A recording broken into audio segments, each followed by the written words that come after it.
کہ دنیا کے چکر میں کبھی اپنی آخرت خراب نہ کریں۔ ایک شخص تھا نا، وہ جنگل میں جا رہا تھا، اس کے پیچھے لگ گیا شیر، اس نے بھاگتے بھاگتے کنویں میں چھلانگ لگا دی، اور ایک رسی تھی، اس رسی کے ساتھ لمک گیا وہ۔ تو اس نے جب نیچے دیکھا نا تو نیچے ایک بڑا سا اژدہا بیٹھا ہوا تھا۔ اچھا، دیکھتے ہی دیکھتے دو چوہے آ گئے، ایک وائٹ کلر کا تھا، ایک بلیک کلر کا تھا۔ ان دونوں چوہوں نے اس رسی کو کترنا شروع کر دیا۔ اچھا، ساتھ ہی اس نے دیکھا کہ کنویں کے اندر جو ہے نا ایک مکھیوں کا شہد کا چھتا لگا ہوا ہے۔ اب اس نے کیا کیا، وہاں سے تھوڑا سا شہد لیا اور چاٹ لیا۔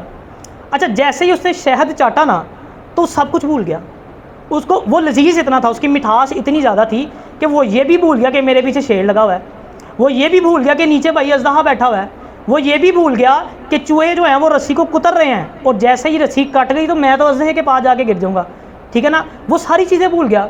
اب امام غزالی رحمۃ اللہ تعالیٰ علیہ یہاں پہ فرماتے ہیں، آپ کا جو شیر ہے نا اس سٹوری کے اندر، وہ موت ہے جو آپ کے پیچھے ہے، اور جو اژدہا ہے وہ آپ کی قبر ہے جس میں آپ نے جانا ہی جانا ہے، اور جو رسی ہے وہ زندگی کی رسی ہے، اور جو چوہے ہیں، جو کالا چوہا ہے وہ رات ہے، جو وائٹ چوہا ہے وہ کیا ہے، دن ہے، دن رات گزر رہے ہیں، جو شہد ہے دنیا ہے۔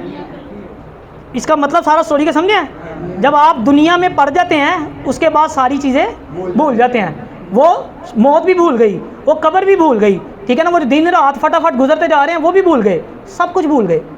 یہ جو دنیا ہے نا، دنیا کی جو محبت ہے، جب دنیا انسان کے ہاتھ سے نکل جاتی ہے نا تو انسان مفلس بن جاتا ہے، اور یہی دنیا جب انسان کے دل سے نکل جاتی ہے تو انسان اللہ کا ولی بن جاتا ہے۔ اللہ تعالی ہمیں عمل کی توفیق عطا فرمائے۔